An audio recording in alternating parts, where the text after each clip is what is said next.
Kareem Rae, your host at the One Soccer Nation podcast. Today I have the pleasure of interviewing Jaime. Jaime, thanks for taking the time. Can you please introduce yourself to our audience? And Kareem, thank you so much for having me. I'm looking forward to this. And yeah, hello everyone. This is Jaime Domínguez. I am the Content and Communications Director at World Football Summit. And basically, let's start, I guess, with what I do at World Football Summit, which is essentially create everything related to the program, bringing on the speakers, the topics, and what we do at World Football Summit, which I should have started with that, is we create events for everybody interested in the business of soccer around the world. And essentially, we've been doing events since 2016, and we do events right now. We have one coming up in New York in just a couple of days. Then we're doing one in Hong Kong, Madrid, Riyadh.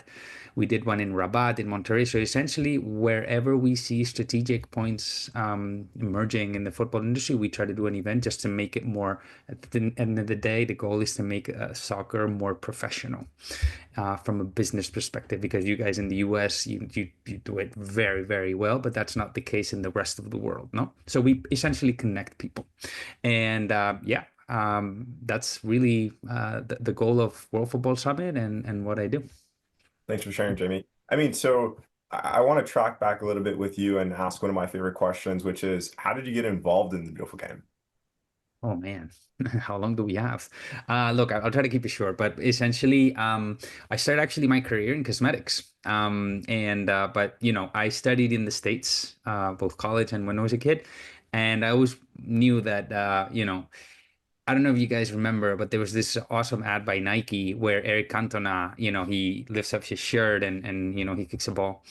And from then on, I said, I don't want to play football, soccer, whatever you want to call it. I don't want to play soccer. I actually want to be the guy making that ad.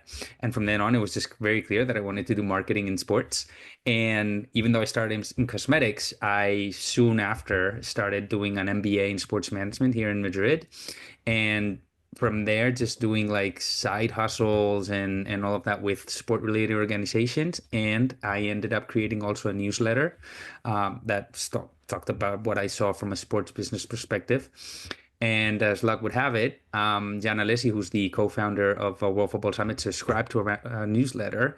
And after one of the posts that I shared, he actually got in touch and he told me that he had an open position and that if I wanted to interview, and that was it, really. Amazing. So, how many years have you been with World Football Summit?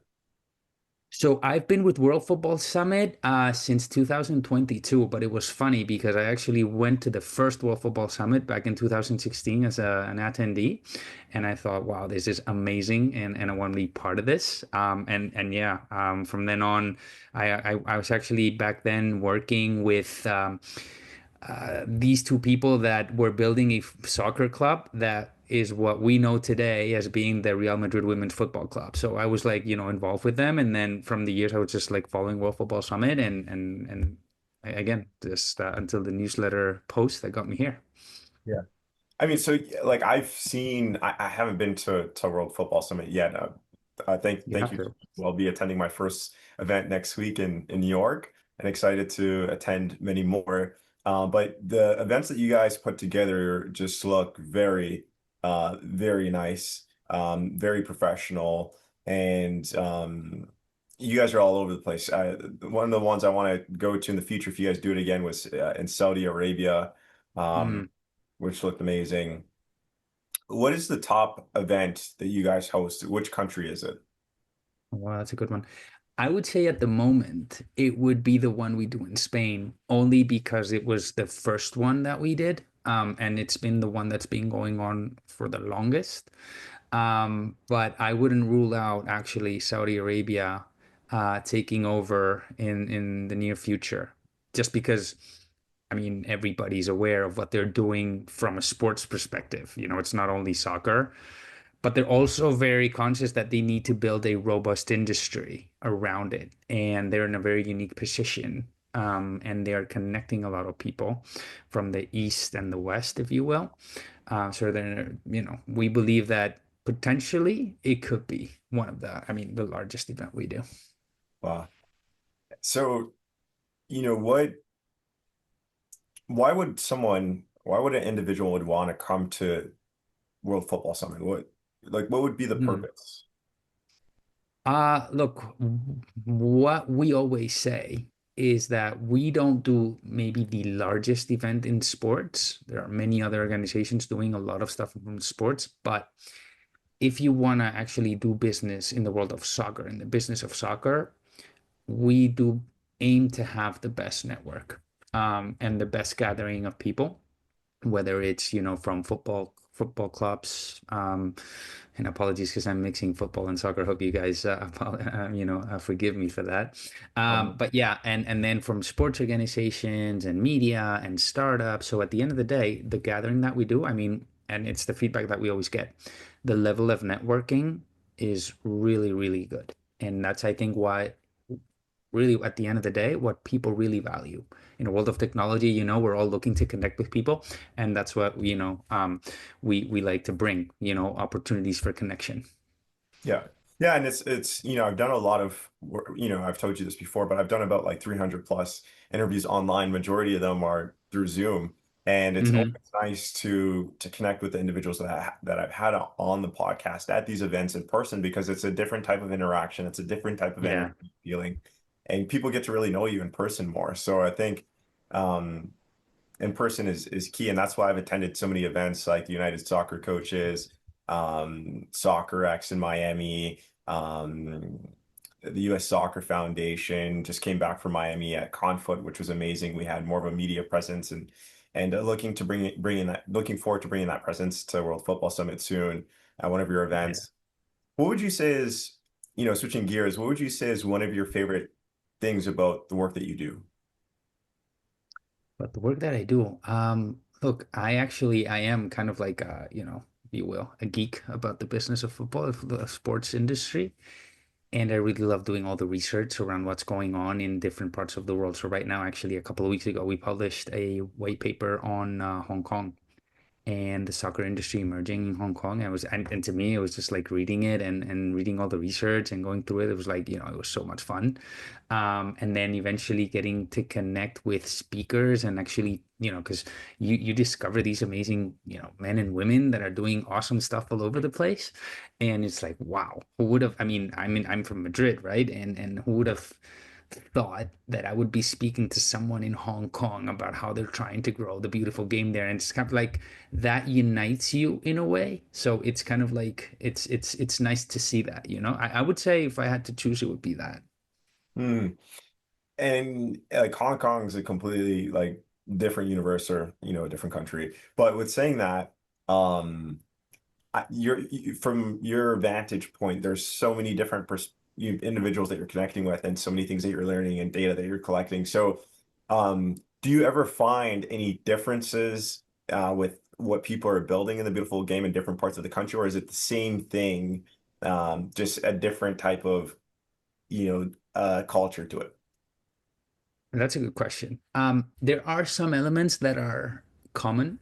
So I would say I think everybody's looking ways to grow the business beyond the traditional business model. So everybody's looking for opportunities, and everybody's looking to connect with meaningful partners and all that. So that's common all over the place. But then when you go to different areas, you see like different things. So for example, we just did our event in Mexico, and I mean, who's going to discover soccer in Mexico, right? I mean, it's the most popular sport by far. But from a professional point of view and the league and all that, they do recognize there's an opportunity to become more professional. For example, you go to Madrid and the business model there is, I mean, our focus is going to be more on innovation because the business model is really outdated in a way that not outdated, but it's limited, it's reaching its limit. So at the end of the day, the focus is a little bit different. And then you go, for example, to Saudi, and they just have these amazing ambition about how they want to influence global football and everything they want to build. And it's really it's not only Saudi soccer. This is a country initiative, right? So you have the country like really, really supporting all these efforts.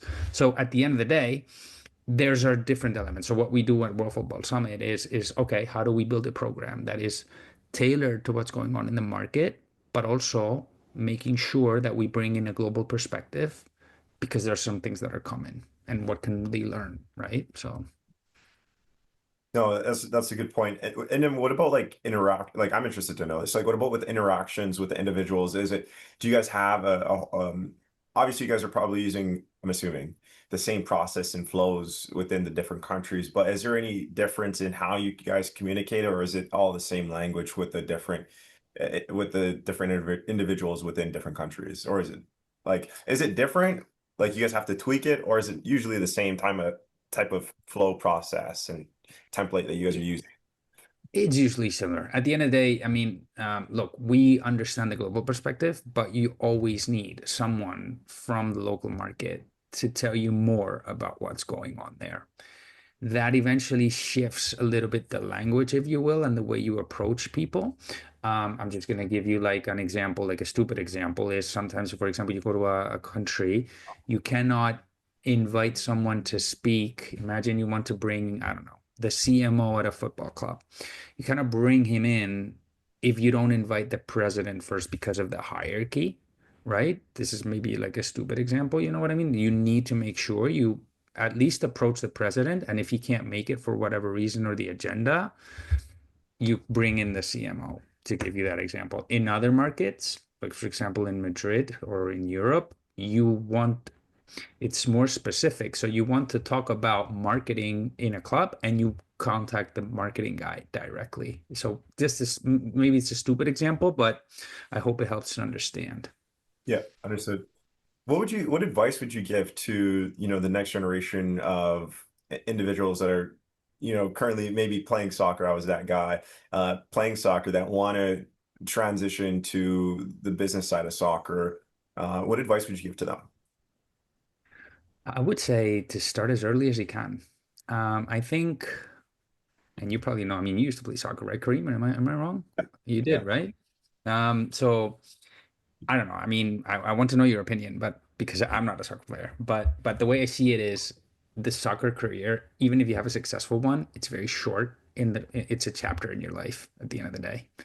And you really need to start preparing. And I've spoken, actually, I was having this conversation with Salva Ballesta. He used to be a Spanish forward for the, he played for Atlético Madrid, for Racing Santander, for the national team.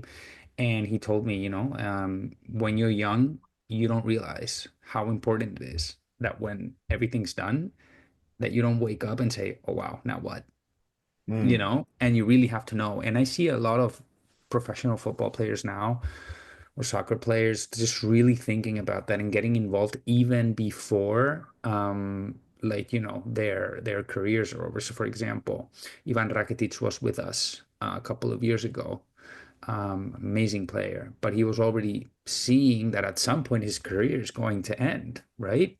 And he's already thinking about that and attending these events and all of that. But again, that's my take. I don't know what you think about it though.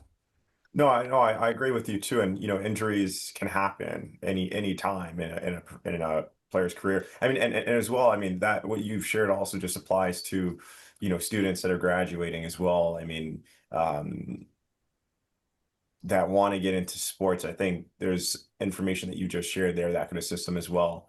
Um, and for me, and I'm interested to get your perspective on this too. I don't think sports is something easy to get into, right? I think a lot of people want to get into sports. It's very competitive, and it's from what I've been learning a lot, it's all about who you know, and it's not so much on obviously what you know is important, but more so who you know and that Yeah. relationship that you have with that person and who can get you in the door and give you that opportunity. So I think um that's a big thing. And then again, it goes back to the atmosphere that the events that you guys put together and how you guys connect individuals that creates opportunities in itself. So yeah, again, I just highlight that's why I really go to a lot of events is to meet people in person. So And it's a smart move, Kareem. I mean, at the end of the day, but I think to that point, which is I fully agree, it's who yeah, you know.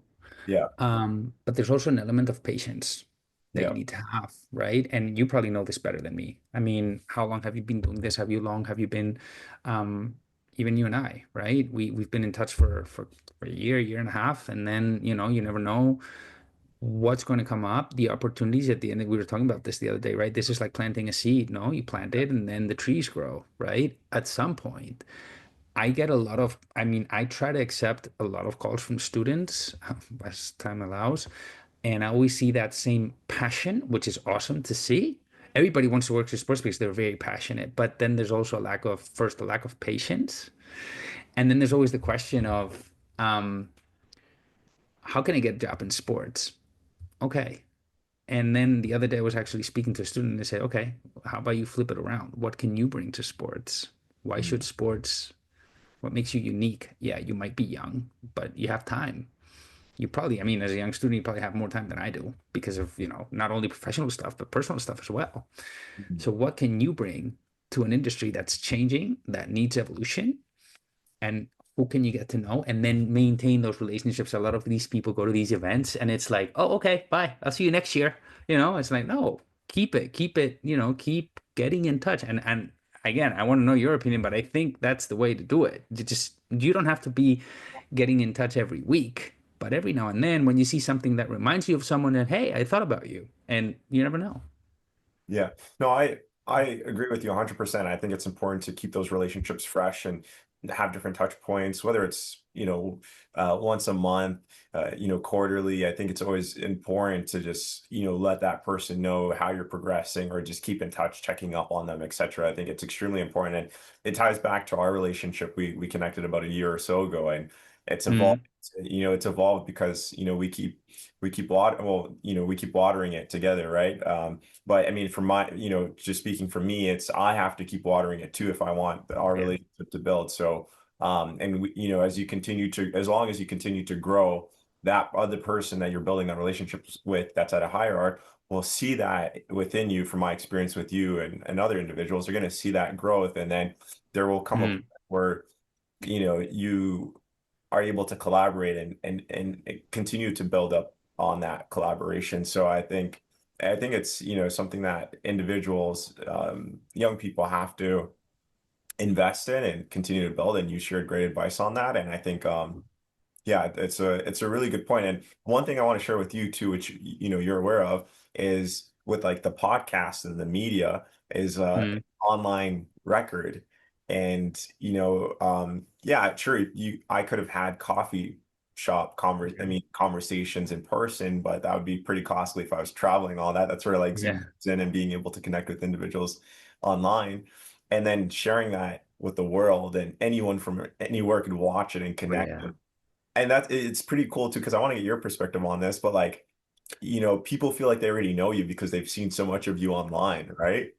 So Yeah. what are your thoughts on that? And like, Yeah, I mean, you probably get this. I mean, but just the other day, I was actually in a call with a brand that wanted to attend World Football Summit in Madrid, and the guy comes and says, "Hey, you're the guy from the podcast." It's like yeah, I don't know who you are, and I always feel like very, I blush when I see that, it's like, wow, or for example, last year in Mexico, I didn't go to that event that we did in Mexico last year.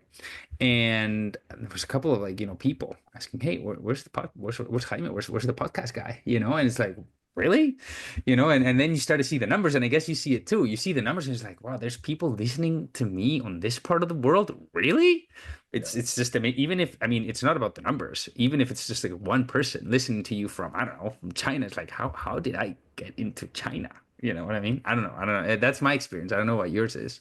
yeah, no, I agree with you. Similar experience. And um, it's media is powerful, extremely powerful. So Yeah. And um, also, it's a good way to connect with people at the end of the day because you get to have those conversations that are more detailed. Even if you talk about business, at the end of the day, we're two people that are united by our love for the business of soccer. You know what I mean? And you always there's always a surprise. At least that's my experience. I even, I interviewed people that were very top people in the industry, and then I also interviewed people that you would say are more, they're not as high profile, but still you always learn something, and it's just all these stories that come up. It's just like, wow, yeah, this is so much, so cool, at least to me. Yeah, no, I agree with you. And I think about it, we could go back and forth on this because I feel like, I mean, we have similar experiences and like the fact that this content, this record will be online forever. And that's like, Hmm. that's the time that we spent together. That's highlighted, that's documented in in the digital world. It'll be there forever for anyone to watch whenever. And it's like, I don't know, it gets pretty deep to me. Oh yeah, yeah, yeah. I agree, man. Because About it in that the other sense. day, the conversation that I had the other day, Yeah. and we were talking about this offline. It's been a while since we've done the podcast. Unfortunately, I would hope I would love to bring that back. But this person, like, just this was 2 days ago, and he was like, "Oh yeah, I love the podcast." Like, wow, really? And the podcast was like, I stopped doing this months ago, and you listen to me on the podcast. It's like, wow. And that you can always go back and say, "Hey, I really had this conversation. That was awesome." And look what I learned, and I just feel like it's exactly what you said. It's something that will be there forever, and nobody can take that away from you or from me. Those conversations are just unique. And extremely valuable for us to learn and for other people to learn as well. So yeah, I mean, there's so many touch points on that. Um, Switching gears, from your vantage point at World Football Summit, what do you see as the biggest structural shifts happening in global football today, and which ones are being overlooked? That's a good one. It's a tough question. What's not changing, in the world of soccer? Look, there's so many things going on. I would say first thing that comes to mind is everything related to broadcasting. You see so many changes going on there. So broadcasting rates are kind of like plateauing a little bit or even decreasing. You see some leagues that, France is having a very tough time there. Syria had a lower deal that they had, the one they had before. Um, then you see the zone coming in and doing everything how they're approaching the FIFA Club World Cup. They're buying all the rights, but then they're looking for local partners. I mean, at the end of the day, there's so many stuff going on. Obviously, private equity all over the place. You see a lot of investment going into football. So you see, and men and women's, right? At the end of the day. So you see a lot of money coming into the game from both angles. You're looking at this expansion fees in the US.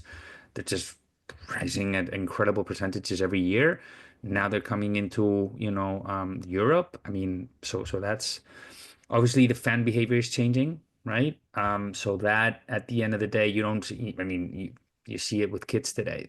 I would say everybody, I mean, there's a kind of like a rumor sometimes that there's not a lot of interest in football. I just believe that there's so many different ways to consume soccer now. So you have your matches, your highlights, your documentaries, you have your video games, you have your fantasy games. I mean, everything. The essence is soccer at the end of the day, right?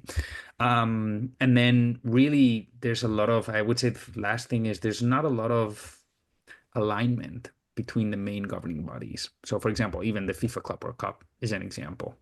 It's been criticized a lot by entities like La Liga or UEFA because there's a lot of competition there. At the end of the day, it's impacting the players because they're getting to play a lot more games.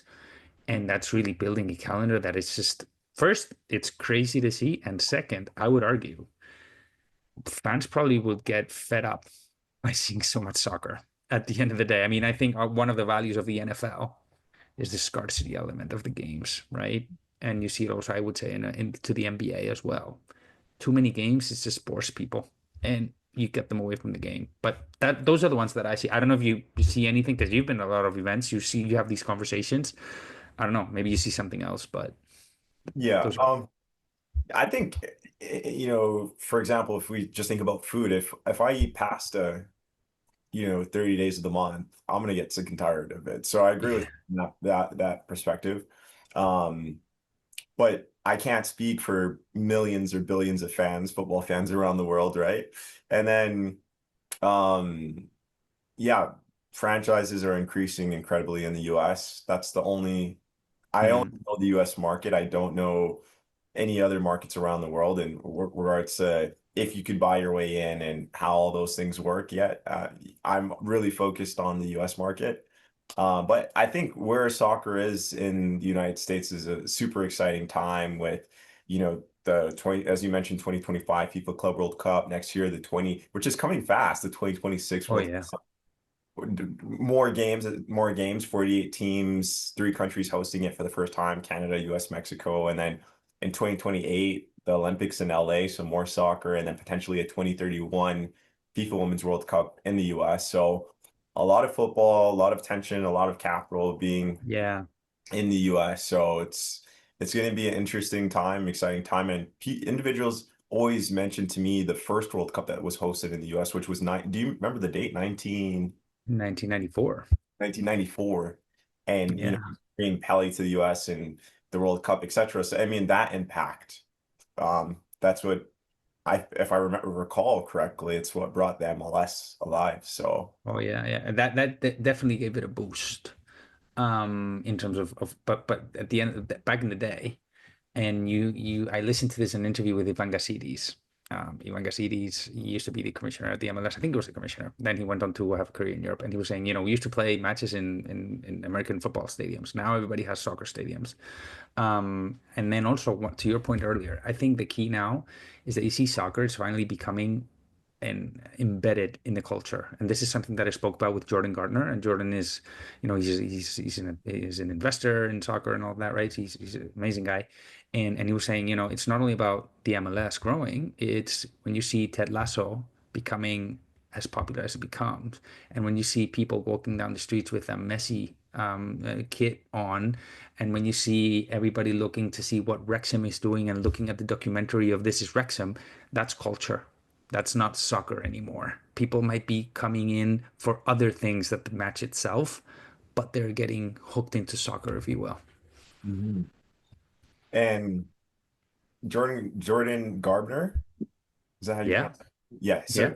So I'm trying to get connected to him. I reached out to him a few months ago, Oh, and someone that I had on the podcast from 76 Capital, Chad, I'm forgetting his last name right now. He mentioned three people, and Jordan's one of those guys that hopefully soon he's going to introduce me to. So sure. um, I'll try to make that connection for you. It's been a while since I last spoke to him. Jordan is, he for those of you who don't know him, he's an American investor, and actually he invested in a club in Denmark, second division, which is funny because he sold his stake and he sold it, and now he's just advising different American investors looking to understand the European market, right? So he's out of that. But now the owner of that team is Andres Iniesta, the Spanish legend.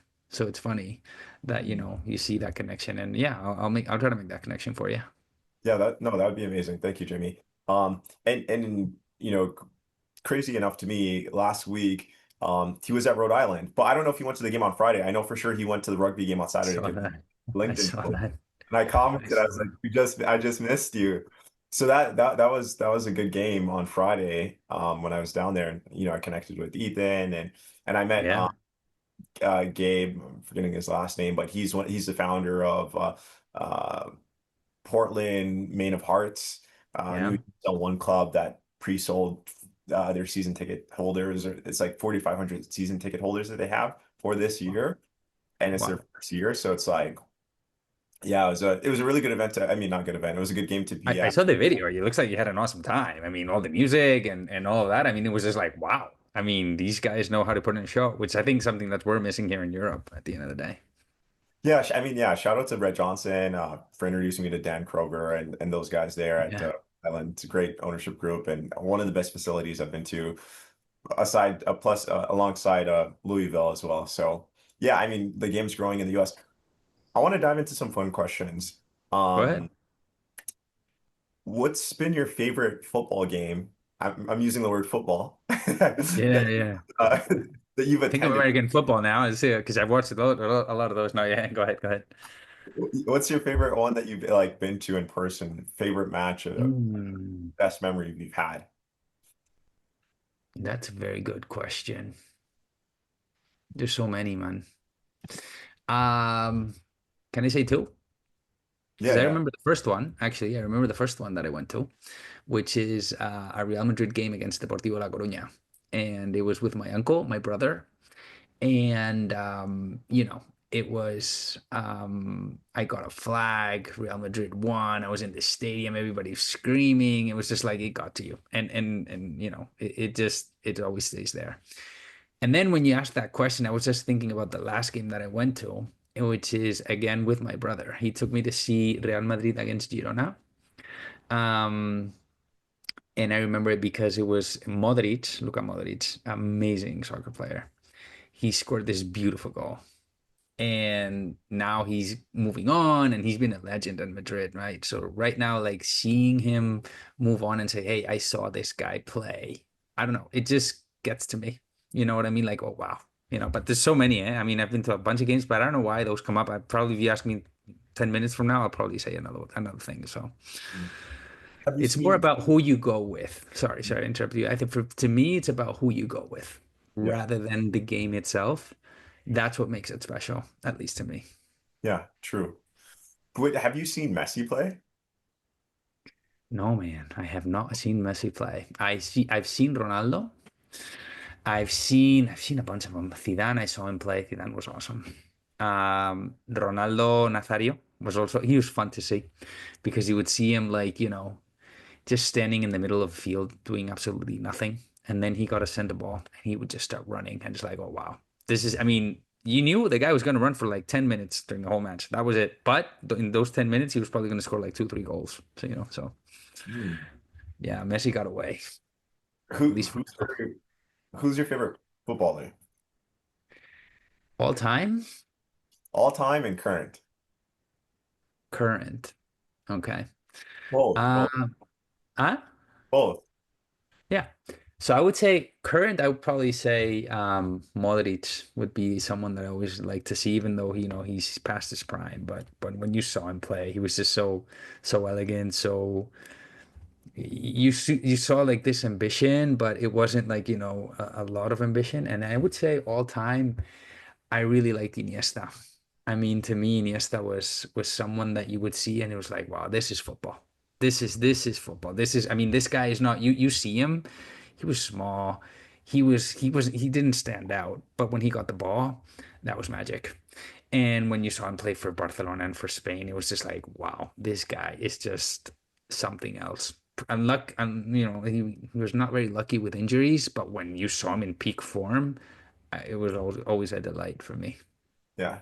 Yeah, I want to touch on Luka Modric. He's won a Ballon d'Or Yeah, in the time of Messi and Ronaldo existing.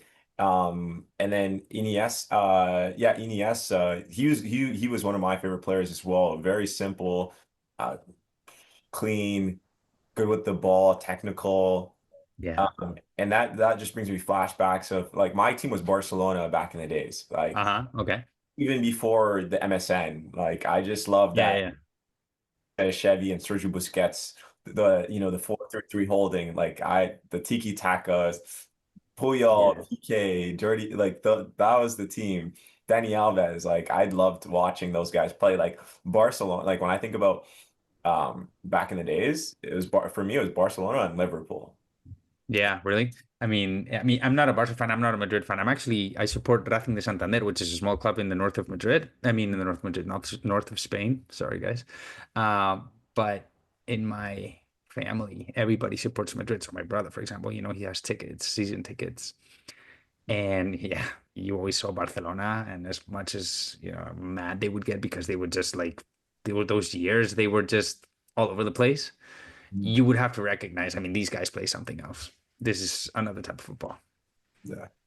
Jimmy, I want to come back to you. Like, what does your day-to-day look like with World Football Summit? There's no day like, but look, at the end of the day, with so many events, you're kind of like juggling many different things at the same time. So, for example, when you have just a couple of weeks ago, we did our event in Mexico, no? So the focus there was really defining the end of the puzzle, if you will, right? So we have these speakers available. This someone is canceling.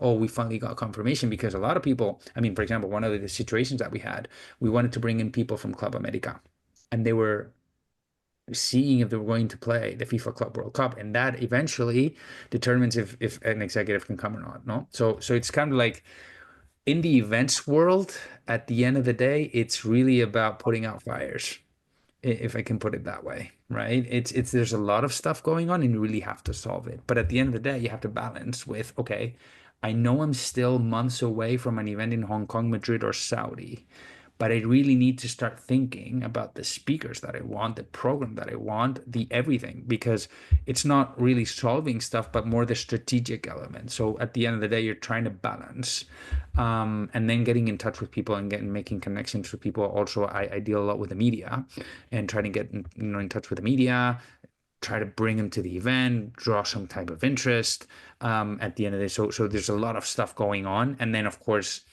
in the office, something comes up. And we're not a big team. I think we're kind of like 20 people. There's always someone that needs help. Whether it's the marketing team, whether it's the commercial team, whether it's, the people that are actually putting together the everything related to the production, everybody needs help. So it's really also, okay, who needs me for what and what can I do? You know? What would you say has been the most challenging event that you've had to put together so far to date? Wow. Everyone has its challenges, I would say. But look, Just one. rather than one event, let me just tell you the first edition in a new market is always challenging. So, for example, this year we had one in Rabat. Rabat, at the end of the day, they're actually looking to host the 2030 World Cup final. There's a lot of stuff going on there. Or the one we did in Saudi. I mean, yeah, everybody knows there's a lot of stuff in Saudi, but the most challenging thing is to actually get your brand known out there. That's what makes it difficult. That's why I can't say one, but I can say that the first edition is always the most challenging, and from then on, it gets easier because people know you. It's easier to start getting momentum. So that's what I would say. Hmm. Um, have I asked you what's your favorite thing about your job? No. Um, my favorite thing, yeah, I guess we went a little bit before on that, which is all that research Oh yeah. and Yeah. yeah. So Okay. Um,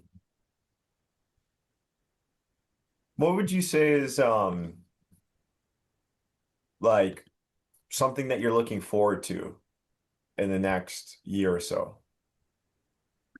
in football or related to World Football Summit or both? Look, for World Football Summit, I'm actually looking forward to our event in Hong Kong. It's gonna be fun. It's a new market, and also the one in Madrid because we're originally from Madrid, and the one we did in Europe we've done it in Sevilla for the last 3 years, so it's homecoming, right, if you will. But yeah, I think it's intriguing to see what we're going to find in Hong Kong, and really honestly, there's a lot of passion there, and there's something there. We know there's something there because Manchester United is played there, Liverpool is going to play there, Arsenal is going to play there, AC Milan. So when you see that, it's because there's something there, and we want to find it. And then from a football perspective or from a soccer perspective, so much stuff going on, I guess. Um, Really, what I'm looking forward to is how, like, all these new technologies that everybody talks about, how are they really going to impact football? At the end of the day, everybody always says, yeah, the soccer business model needs to evolve. Okay, how's that going to look like? Or are we going to see, at the end of the day, it's your three pillars. It's your broadcasting, it's your match day, and it's your commercial. And that's it. So is it really going to happen when someone actually creates a meaningful business line, so whatever, you know, something new that is going to actually be sustainable? That's, I guess, what I would say.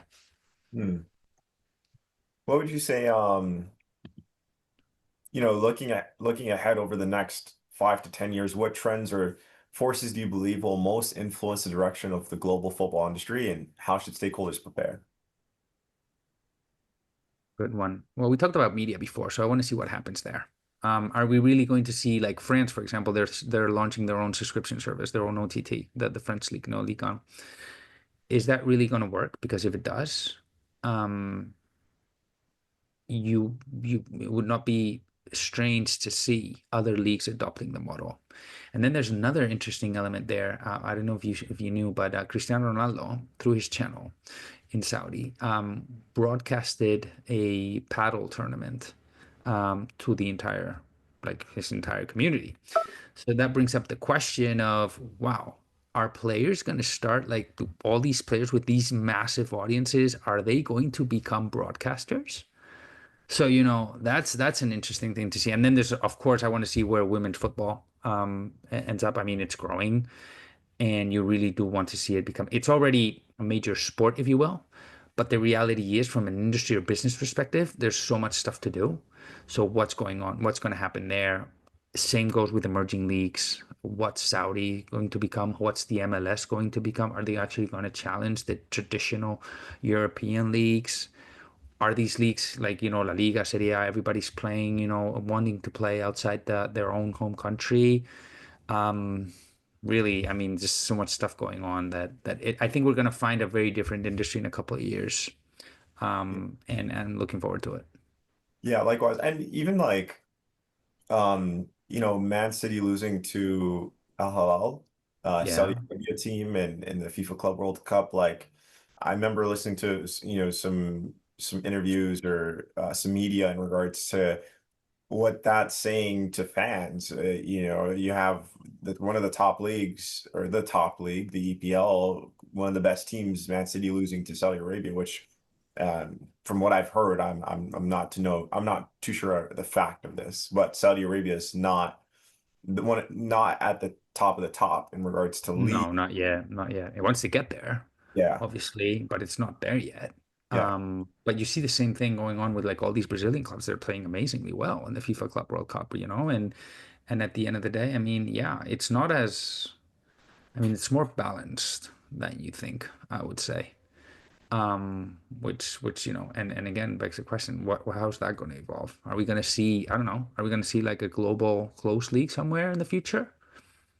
You never know, you know. Hmm. So it's kind of like, where's that going to evolve? Because there's already, I mean, there was already a push with the European Super League, if you will, a couple of years ago. That didn't go through, but I don't know. And this is just speculation. I haven't heard any rumors. I don't know anybody, but then it makes you wonder, if the European League is not a reality, or it seems it's not going to be a reality, what would it be possible to see different clubs of the world getting together in a close league and do some kind of like conference type thing where you see clubs in North America and maybe Latin America? I know there's very big distances, but playing in a league, and then Europe with Middle East, and you have like a conference there, if you will. I don't know. That could happen. Yeah, but let's see.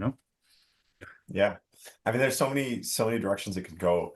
Um, I wanted to get your thoughts on, I know we're coming up on time, but I wanted to get your thoughts on Messi coming to the US. Wow, where can it start? I think look, that's obviously a great move by Inter Miami. I think they were very smart, and they framed it very well from a business perspective.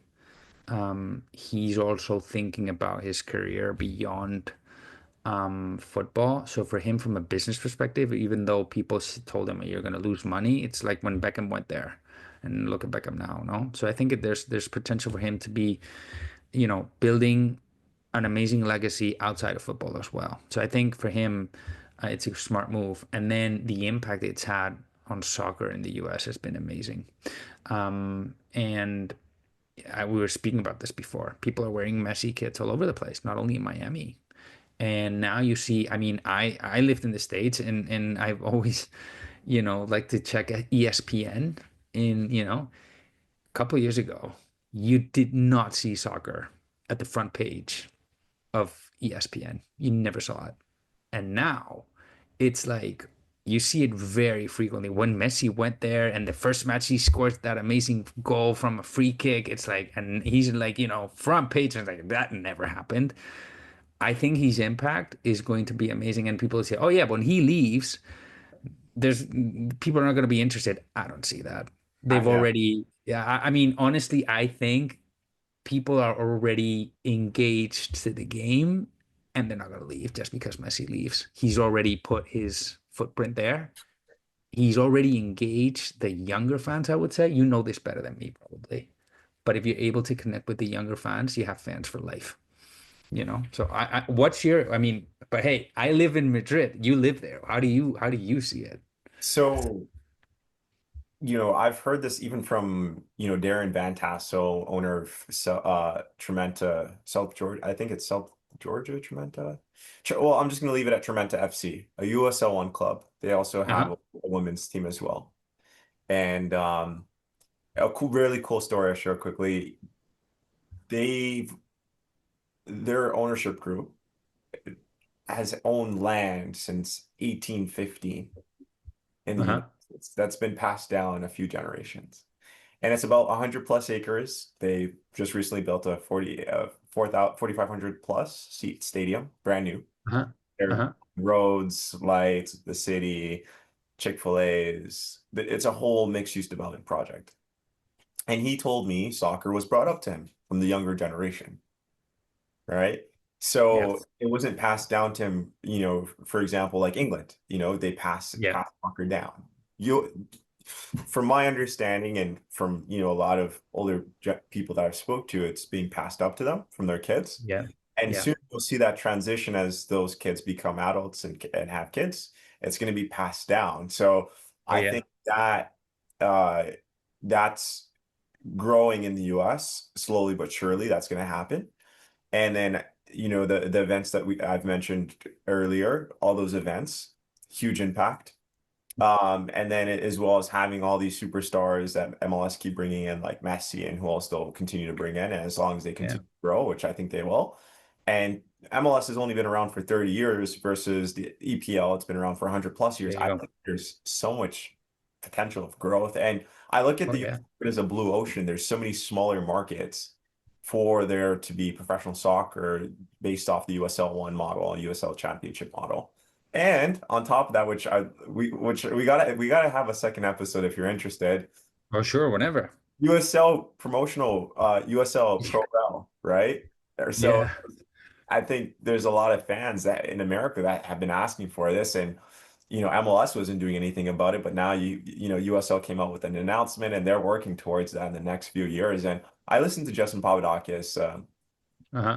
and in one of his interviews on the 76 Capital, and basically he said, they want to take the good and remove the bad of ProRel, and it's going to be a customized ProRel Mm-hmm. for USL. So it's going to be interesting. I think there's a lot of growth, but I'll leave it at that, and Yeah. I'll let you come in for final say, and then we'll wrap it up. No, hey, that's been great, man. I wish we had another hour to speak about all those different soccer leagues coming up in the US, both in women's and men's soccer, because Yeah. there's a lot of stuff going on. But hey, Kareem, this has been awesome, so much fun. I really appreciate it. And thank you so much. It's a pity I cannot see you in person in New York next week, but I hope you really enjoy the event and get to meet awesome people. I hope you do.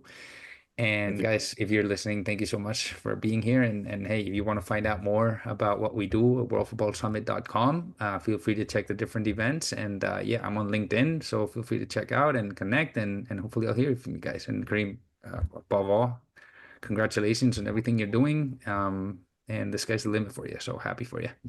Thank you so much. And we'll make sure to have everything, the World Football Summit website linked down in the description for you guys. And Jamie, honestly, thank you again. Thank you for getting me in for next week for New York. Looking forward to that. And then definitely looking forward to attending future events. Potentially Hong Kong. I've never been there and I kind of want to go. So we'll That's see. gonna be fun. We'll see. But yeah, thank you for being on the One Soccer Nation podcast. Thank you, Kareem. Bye, guys.